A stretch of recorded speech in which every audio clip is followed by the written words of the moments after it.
Welcome back to another edition of Diamond Star Stories, featuring the cards for the 1934 to 1936 Diamond Star set. This month's edition, we're actually going to go to the Hall of Fame. We're going to be talking about none other than Kiki Cuyler, who I think all of us at one point have probably mispronounced and called him Kiki. It is Kiki Cuyler. And we'll explain a little bit of the origin of his nickname as we kind of go through this video today.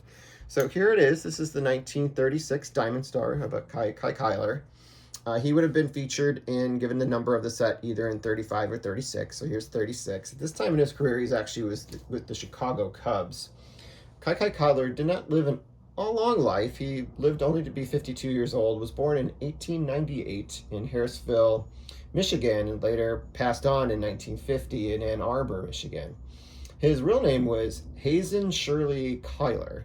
So he went by that as he started his career too, and he earned his nickname while he was in the minor leagues after he briefly debuted with the Pirates in 1921. He played from 1921 to 1938, spent parts of the minor leagues after his debut in 21, and was later a mainstay by a time like the 1924 season came into its fruition. So there was Pittsburgh, then he moved on to the Chicago Cubs, and then bounced around a little bit towards the end of his career with the Reds and the Brooklyn Dodgers. So Cuyler got his name while he was actually in the minor leagues. So he was playing right field at the time. He's played right field and center field during parts of his career, but mostly his natural position would have been in right field. And he was fielding a fly ball and became sort of the chant of the fans at the time. And he would even try and call for the ball himself, but like a lot of the fans would kind of chant who was kind of coming in to be able to catch the fly ball as Kai, using the first three initials of his last name, which would be Cuy. So Kai. And then sort of over time that evolved to Kai, which was his nickname, which here you see Kai. So that's how he kind of picked up his nickname, which stuck for the remainder of his career, and that's why he'll forever be known as Kiki Cuyler in Major League Baseball history. So he played during a time, most of his career during a time where they did not have the Major League Baseball All-Star Game. So he only made one appearance, and this was in 1934 by the time he played with the Cubs, but he was a well-established star before this time. He was parts of two World Series teams. He was with the Pirates World Series team in 1925, which was, I think, their last World Series team until they won in 1960, if I'm not mistaken, which was the team, obviously, that won over the New York Yankees.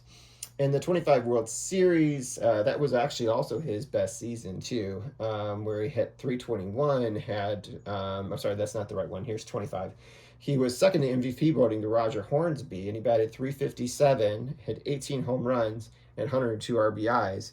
He actually batted over 350 twice in his career and finished with a career average of 321. Had 128 home runs and over 1,000 RBIs and just one hit shy of 2,300 hits in his career. He was a four-time stolen base champ, known really well for his fielding and obviously stealing. He didn't accumulate a lot of steals over the large part of his career because injuries started slowing him down a little bit, but he was one of the stolen base champs during the early parts of his career, including one time with the Chicago Cubs as well. So his history was he originated from Michigan, but his parents were from Canada. They had actually moved there right around the time of the Revolutionary War. So that they were in the country for a long period of time, at least his family's history was. And then his family migrated back to the United States for, I believe, the work. Actually moved into northern Michigan at that time to be able to find work, and that's where he was born at that time. During his time in high school, he excelled at both baseball, football, and hockey, and briefly actually attended West Point before he withdrew from West Point and actually returned home to work at the Buick factory and was part of the Industrial League at that point, and that's where he actually got discovered by scouts at that time, and they realized he was quite the good ball player and eventually was obviously brought into the Major League system shortly thereafter. During his early seasons in Major League Baseball, there was a lot of high praise for his abilities of both speed and being able to hit really well. So he was kind of referred to as potentially the next, Ty Cobb, which was a really high compliment at that time by his then, which was a previous player manager for the Pittsburgh Pirates and Hall of Famer Fred Clark, but at that time he was vice president of the Major League Baseball club.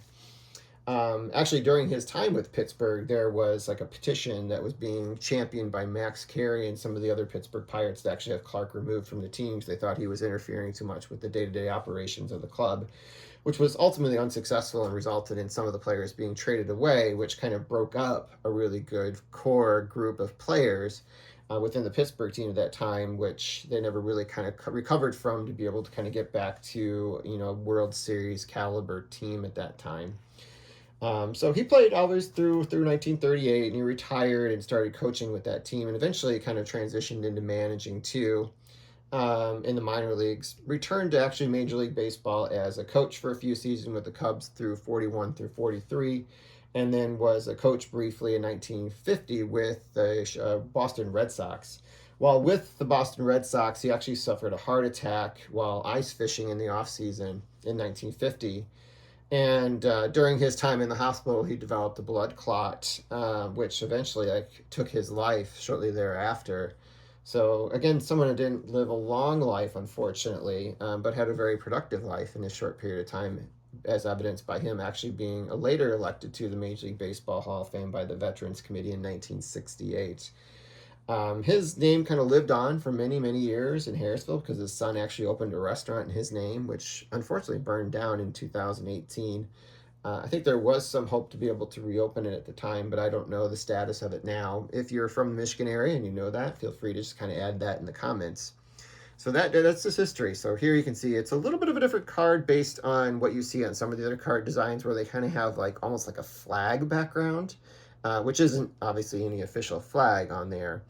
Unlike the other cards that you kind of see pictured in the corner there, they're actually like kind of the backgrounds of the diamond or the stadium at that time, featuring other ball players. But he's one of these few players that's got kind of a colorful background, as opposed to some of the other cards you can see pictured over here in the corner. And on the back, you can tell again it's a 1936 card because it features his 1935 stats and it talks a little bit about him. At this time, actually being a really good fielder, and by this time he actually had transitioned over to the Cincinnati Reds. It must have been, right at the 35 season, which he was actually moved from the Chicago Cubs to the Cincinnati Reds, and this is actually featuring him with, I guess, the Cincinnati Reds as opposed to the Chicago Cubs, like I said earlier. So that is it. This is card number 31 from the Diamond Star sets. I hope you guys have enjoyed it, and I'll be back next month with another chapter and episode.